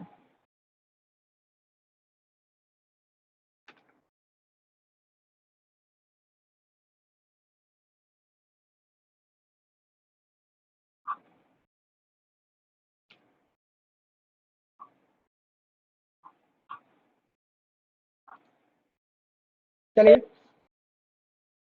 Finding missing data in ST num column. अब बारी बारी से हर एक कॉलम की मिसिंग वैल्यू को चेक करेंगे। तो उसको चेक करने के पहले हम देख लेते हैं नंबर ऑफ बेडरूम में कितनी मिसिंग वैल्यू है। पहले इसको हम प्रिंट करा लेते हैं।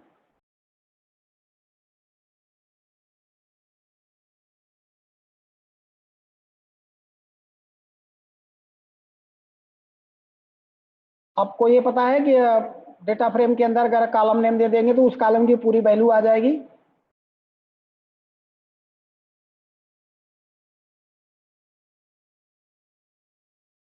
ये कॉलम की वैल्यू आ गई, 3 है, NaN, NaN और Na। ये आपका स्टैंडर्ड मिसिंग वैल्यू नहीं है, ये दोनों स्टैंडर्ड मिसिंग वैल्यू हैं। तो अब ध्यान से देखिएगा, अब हम इसको चेक करेंगे कि एक्चुअल में नल वैल्यू कितनी है। ये कमांड हम चलाएंगे, देखते हैं 3 आना चाहिए। क्या 3 आता है? अगर 3 आता है तो इसका मतलब पांडाज के द्वारा कैच कर लिया गया। अगर नहीं आता है इसका मतलब कुछ उसमें नॉन स्टैंडर्ड मिसिंग वैल्यू है।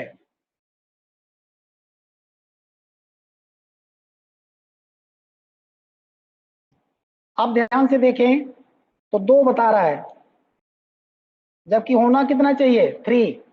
इसका मतलब स्टैंडर्ड मिसिंग वैल्यू को कैच किया, नॉन स्टैंडर्ड मिसिंग वैल्यू को कैच नहीं किया, एनए को कैच नहीं किया। नहीं किया ना? हेलो, हाँ सर। नहीं कैच किया। इसका मतलब नॉन स्टैंडर्ड मिसिंग वैल्यू को कैच नहीं किया।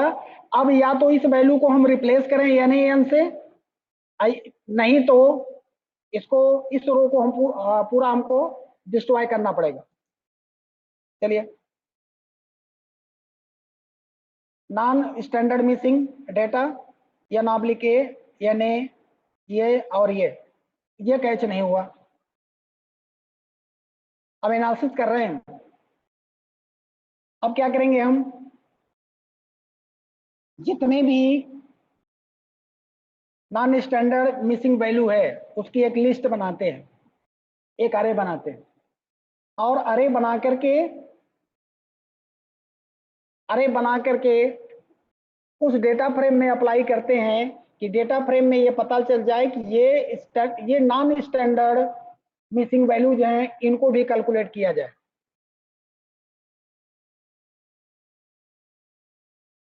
अब ध्यान दीजिएगा,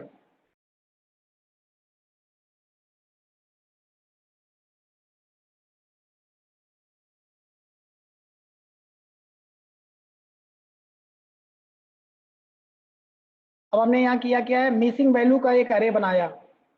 ये पहला एलिमेंट है इंडेक्स नंबर 0 पर, ये 1 पे ये है, ये अरे है आपका ये अरे है। अब आप याद करिए, इसीलिए नंपाई को यहाँ लाया गया था। ये लिस्ट नहीं है, ये अरे है। और उस फाइल को रीड करते समय ही मिसिंग वैल्यू को बता दिया गया कि ये भी मिसिंग वैल्यू है। इसका मतलब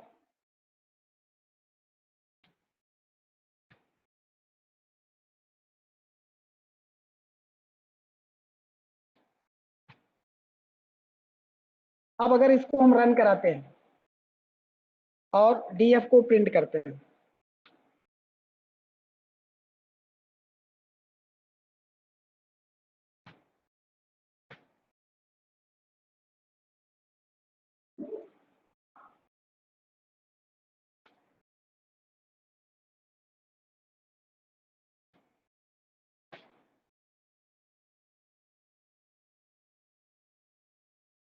नंबर ऑफ बेडरूम को देखिए।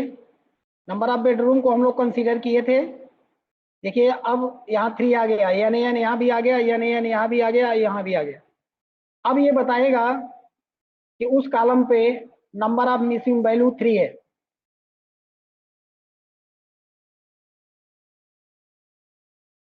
नंबर ऑफ बेडरूम को जहां पहले 2 बता रहा था, अब ये 3 बताएगा।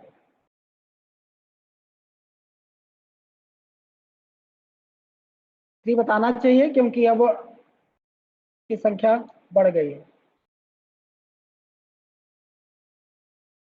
देखिए इसको भी ट्रू बता रहा है। ट्रू देने का मतलब इज नल चेक किया है, तो क्या नल वैल्यू है? अब 3 टाइम आ गई, ये और ये। Okay, clear? Vishal Pandey, clear? Okay,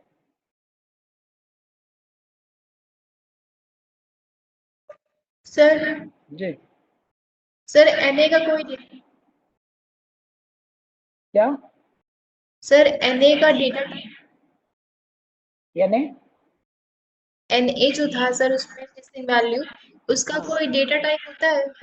हाँ, वो नमपाई टाइप का होता है ना, नमपाई डॉट एनडी अरे।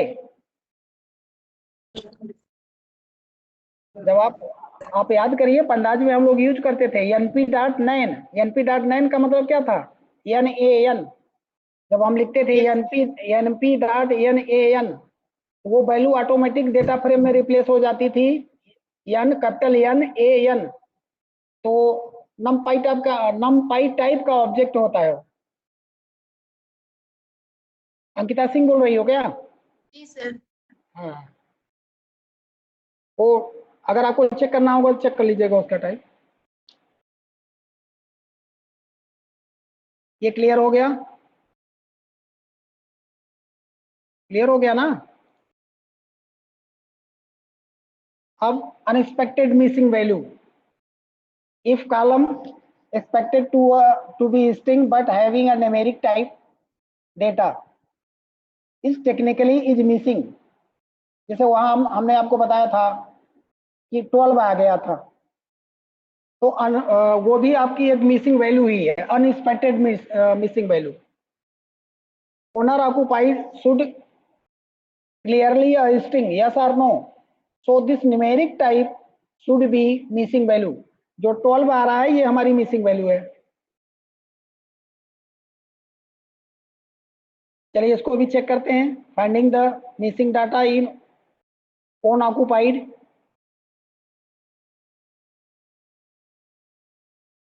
एक्चुअल में ये दिखाएगा 1 और रहेगा 2।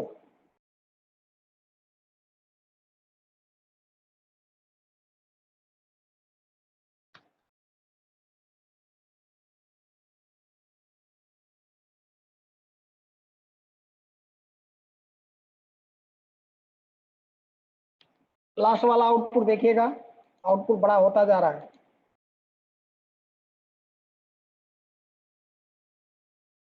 एक बता रहे हैं जबकि है कितना? 2।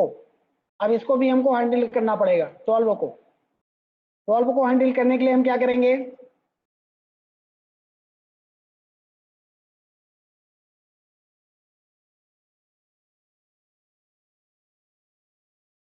Unexpected missing value, convert the unexpected value to NaN। NaN का मतलब वही नमपाई का object NaN। np dot nan, np dot nan का मतलब स्टैंडर्ड मिसिंग वैल्यू NaN, बीच में स्मॉल रहेगा। उसके लिए एक फॉर लूप हम लोग लगा रहे हैं।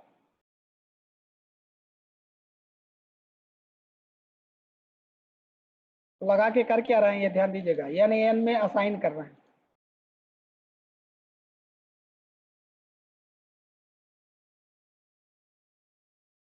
इसका मतलब ओन ऑक्युपाइड में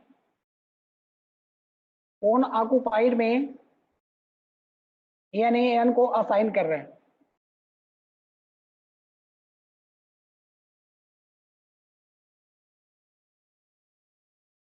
चलिए अब हम इसके इफेक्ट को देखते हैं।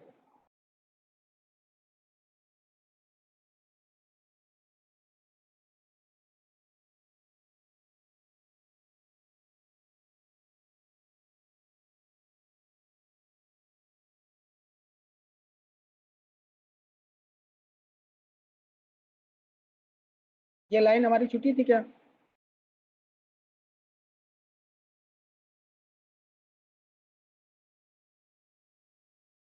लूप कहाँ चला? ओके, अब हम ध्यान समराइजिंग मिसिंग वैल्यू, वो वैल्यू हमारी गायब हो गई होगी। अब हम पूरी मिसिंग वैल्यू चेक कर रहे हैं, हर एक कॉलम की, हर एक कॉलम की मिसिंग वैल्यू चेक कर रहे हैं।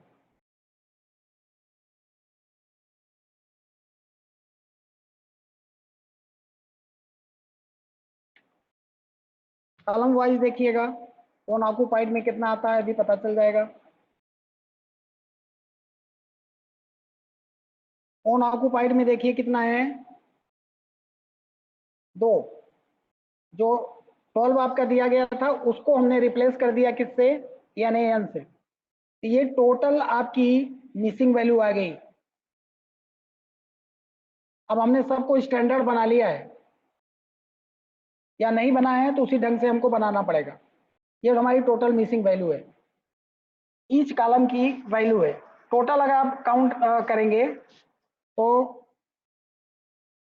2 3 3 2 5 3 8 प्लस 1 9 2 11 आनी चाहिए आपकी टोटल मिसिंग वैल्यू। अब एनी मिसिंग वैल्यू अगर कोई होगी तो वो फॉल्स में रहेगा उसको।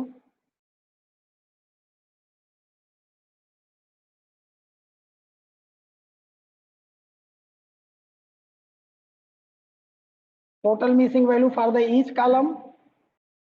अब एनी में आप दिखाएंगे अगर कोई मिसिंग वैल्यू होगी, ये ट्रू दे रहा है, ये नहीं तो ऐसे लगा दिया गया था। अब total number of missing value, each column की मिसिंग वैल्यू आपने यहां से देखा। अब पूरे डेटा फ्रेम में कितनी मिसिंग वैल्यू है, 11 आनी चाहिए। अगर 11 है तो सही है।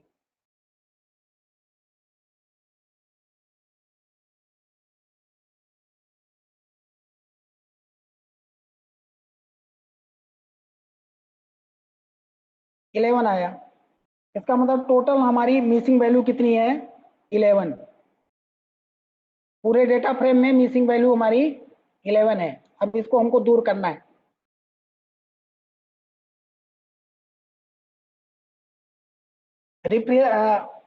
रिप्लेसिंग मिसिंग वैल्यू,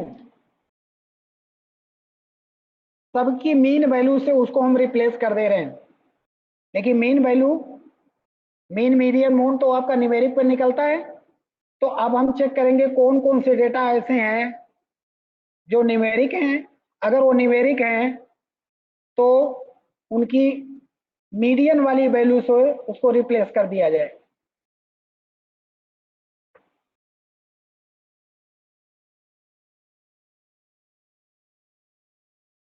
चलिए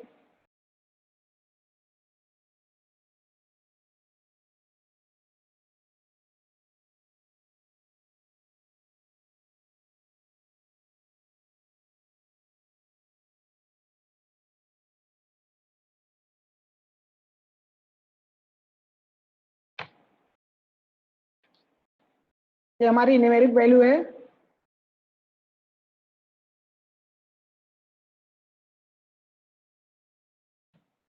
एलओसी लगाया गया। एलओसी, एलओसी का मतलब क्या होगा, एलओसी किसके लिए यूज किया जाता है, अंकिता मिश्रा, अंकिता। हाँ सर। एलओसी सर लोकेशन के लिए। ये रो पे काम करता है कि कॉलम पे? सर ये रो पे काम करता है। हाँ गुड। तो अब ध्यान दीजिएगा क्या रिप्लेस कर रहा है, number of birth dot LOC, और इसके आगे जो ये दिया गया है हमारा क्या हो गया, रो। उस रो में डेटा फ्रेम के नंबर ऑफ बर्थ पे जहां ये स्ट्रिंग मिले वहां वो क्या कर दे, 1। नहीं समझे, फिर से। ये डेटा फ्रेम है, डेटा फ्रेम के इस कॉलम पे dot LOC, data frame dot LOC होता है। डेटा फ्रेम डॉट एलओसी रो के स्थान पर ये नाम दिया। इसका मतलब एलओसी कौन सी रो, वह पूरी रो, वह पूरी रो मतलब वो पूरा कॉलम। उस पूरे कॉलम में जहां ये स्ट्रिंग हो उसके स्थान पे 1 कर दिया जाए। अगर 1 कर देंगे हम तो ये पूरा हमारा न्यूमेरिक वैल्यू हो जाएगी। और न्यूमेरिक वैल्यू की मीडियन वैल्यू निकाल लेंगे। और निकाल लेने के बाद जब उस कॉलम की मीडियन वैल्यू कैसे निकालेंगे, मीडियन एक प्री डिफाइंड मेथड है। Median equal to df number of birth dot median लिखेंगे तो मीडियन वैल्यू अप्लाई होके कहां चली जाएगी, इस मीडियन में। और अब जहां आपकी मिसिंग वैल्यू है, वो मिसिंग वैल्यू फिल करने के द्वारा मीडियन वैल्यू के द्वारा फिल हो जाएगी। कोई डाउट हो तो पूछिए, 1 मिनट वेट करिएगा।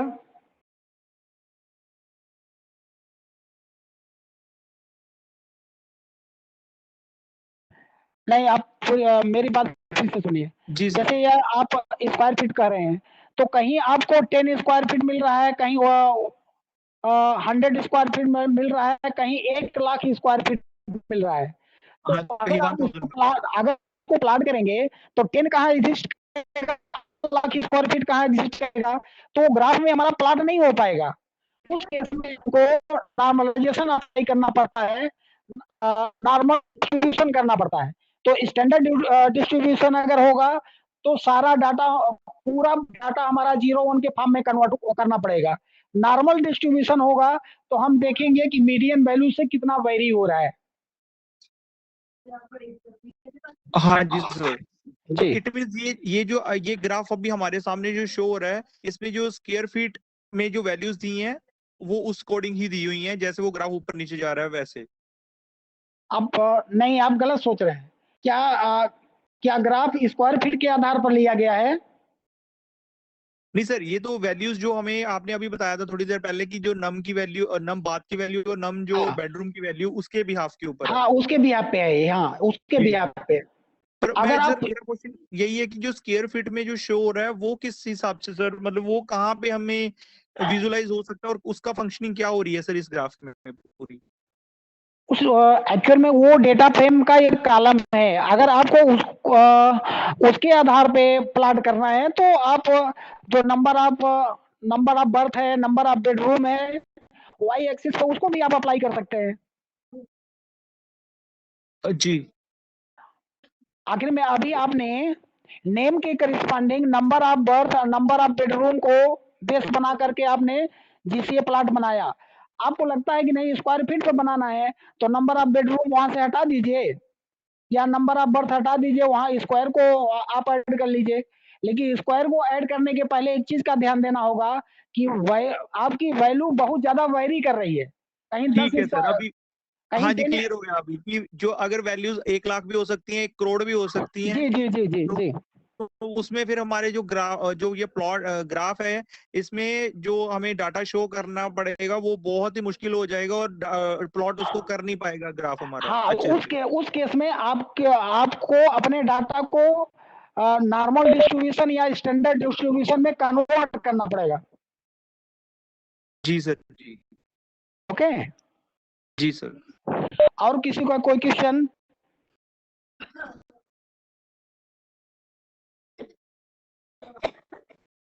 अंकिता मिश्रा, और कोई क्वेश्चन है? Sir. Sandhya Mishra, Ankita Singh, yes sir. कोई डाउट हो तो बताइए। Devendra Negi, no sir. हंसिका, हर्षिता,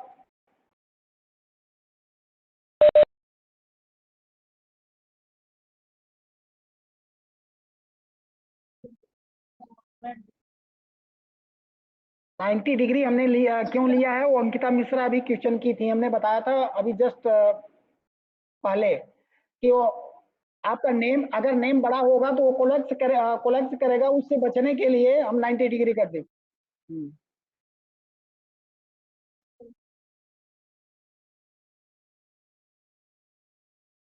हाँ, उससे कोई मतलब नहीं, वो तो आपके शूट करने पे है कि आपके ग्राफ में नेम कहीं कोलेप्स नहीं कर रहा है। देखनेगी मुनीस। हाँ जी सर। सर बस चित्रा। ये जो 90 डिग्री वाला अभी विशाल सर ने क्वेश्चन पूछा है आपसे, जी, जी, जी। बस वही है कि 90 डिग्री हमें हमेशा 90 डिग्री ही लेके चलना चाहिए अब हम कोई भी ग्राफ बना रहे हैं, या फिर नहीं, हम कोई। वो डिपेंड करता है कि आप न्यूमेरिक वैल्यू ले रहे हैं कि कौन सी वैल्यू ले रहे हैं। न्यूमेरिक वैल्यू में भी अगर बहुत बड़ी बड़ी वैल्यू ले रहे हैं तो ग्राफ में ओवरलैपिंग होने लगती है। तो उस केस में आप उसको 90 डिग्री, 45 डिग्री ऐसा सेट कर दीजिए कि ग्राफ में ओवरलैपिंग ना हो उस एक्सिस पे।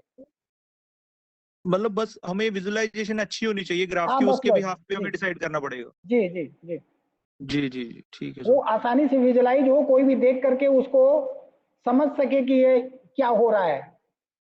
जी जी, आप कौन बोल रहे हैं? हाँ जी सर। आप क्या नाम है आपका? Munish, Munish sir, Munish, good, Munish Kumar sir. हाँ जी ओके। सर, ऋत्विक, वो असाइनमेंट्स वगैरह मैंने काफी आपको सेंड कर रहा हूँ, बस अब रिसीविंग मैसेज नहीं आया है, मतलब मैंने लगातार सेंड करता रहता हूँ सर, वो चेक कर लीजिए सर आप।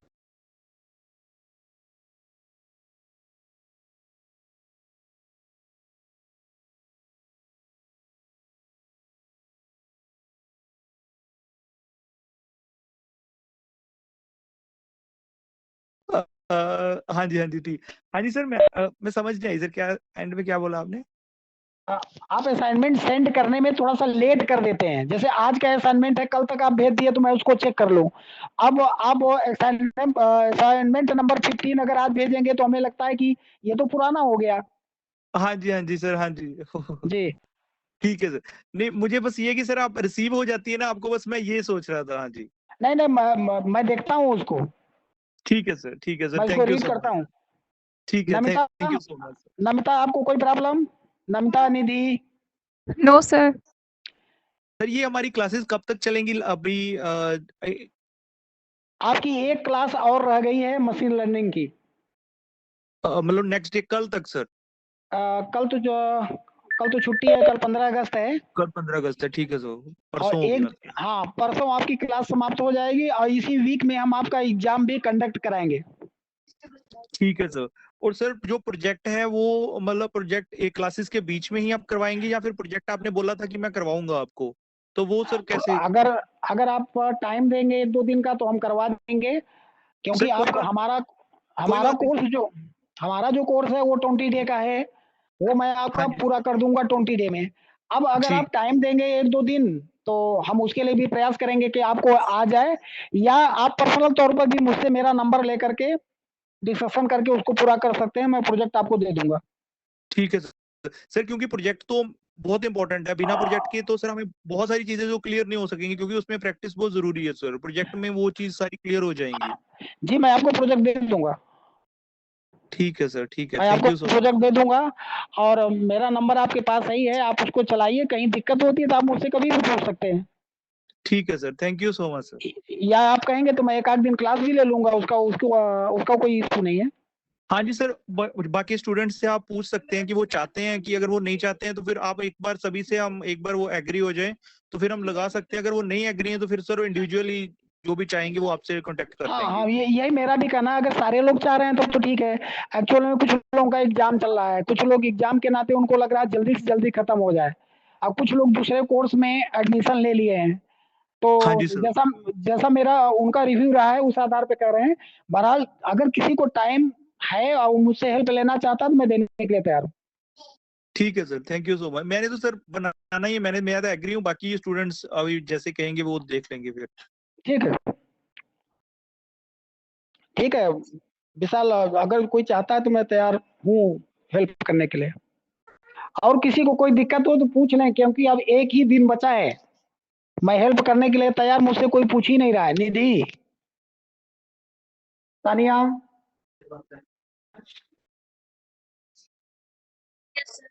Yes sir. सर प्रॉब्लम तो नहीं है? No sir sir. जी सर एक लेक्चर है तो उसमें एमएल एल्गोरिदम्स पढ़ाएंगे आप? जी, सर तो मतलब एक लेक्चर में सारे एल्गोरिदम्स हो जाएंगे? एक एल्गोरिथम, सिर्फ एक? जी। ये अगर सर रिग्रेशन सारे करने के लिए कितने टाइम लग जाएगा हमें?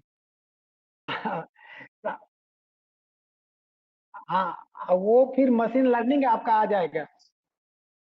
मशीन अच्छा, लर्निंग का हमारा एक अलग कोर्स है जो 1 महीने पूरा चलेगा। इसके बाद उसके बाद हमारा एक और कोर्स है एआई का। तो वो एक सबको डिवाइड किया गया है कि डेटा साइंस में ये कोर्स चलेगा, मशीन लर्निंग में सारी एल्गोरिथम्स बताई जाएंगे, उसमें मोस्टली 10-12 एल्गोरिथम बताई जाएंगे। ठीक है सर, मतलब ये कोर्स सर हमारा जो फाउंडेशन का था सर, मतलब ये इसका। नहीं, ये कोर्स मेरा डेटा साइंस का है, न कि मशीन लर्निंग का। मशीन जी लर्निंग को हमें एक दिन इसलिए रख दिया है कि आपको मशीन लर्निंग की भी आइडिया हो जाए। जी जी जी ये आपका डेटा साइंस और डेटा एनालिसिस का कोर्स है कि डेटा को कैसे जी एनालाइज किया जाए। और अगर आपको मशीन लर्निंग करना है तो फिर मशीन लर्निंग का कोर्स करना होगा। जी आप ठीक जाइए है। कह लीजिए, चाहे आप ये कह सकते हैं कि हमारी बिजनेस स्ट्रेटजी है। जी मैं समझ, ठीक है सर। क्योंकि अगर एक ही कोर्स में मुनीष में सारी चीज बता दूंगा तो अगला कोर्स हमारा फिर कैसे चलेगा। हाँ जी हाँ जी हाँ जी हाँ जी सर, सही बोल रहे। तो और सर हमने टाइम भी तो 1 मंथ का ही था सर। हाँ जी हाँ, 1 मंथ का था, उसमें हमने प्रयास किया पूरा करने का, अपना एफर्ट दिया। अब हमें लगता जी है सर। कि आ, हमें लगता है कि एक दिन आपको मशीन लर्निंग बता देंगे तो आपकी जिज्ञासा बढ़ जाएगी कि आखिर में मशीन लर्निंग क्या होती है। ये अच्छी चीज है। तो कहीं ना कहीं हम ये चाहेंगे कि ये सारे बच्चे हमारे मशीन लर्निंग में आ जाएं एक दिन पढ़ने से। हाँ जी सर, सही बात बोल रहे हैं आप। ये तो एक बिजनेस स्ट्रेटजी है मुनीष। हाँ जी जी सर, सही बात है सर। कि हम थोड़ा सा बता दिए, लॉलीपॉप मिल गया, अब आपको लगा नहीं नहीं ये बहुत बढ़िया, चलो इस कोर्स में एडमिशन ले लेते हैं। जी जी जी जी, अगर सही आपको बात। लगा कि सर ने अच्छा पढ़ाया है तो मशीन लर्निंग में भले अच्छा ना पढ़ाऊं, आप मेरे नाम पे आ जाओगे। अब बाद में पता चलेगा कि यार ये तो गड़बड़ हो गया, ये तो उस लालच में हम आ गए लेकिन अच्छा नहीं पढ़ाया गया। तो मुनीष ये तो बिजनेस स्ट्रेटजी है। हाँ जी सर। हाँ जी सर, कर सकते हैं। सर एक कोई बात क्वेश्चन था। जी पूछिए। सर वो जो टेस्ट होगा उस पे क्वेश्चन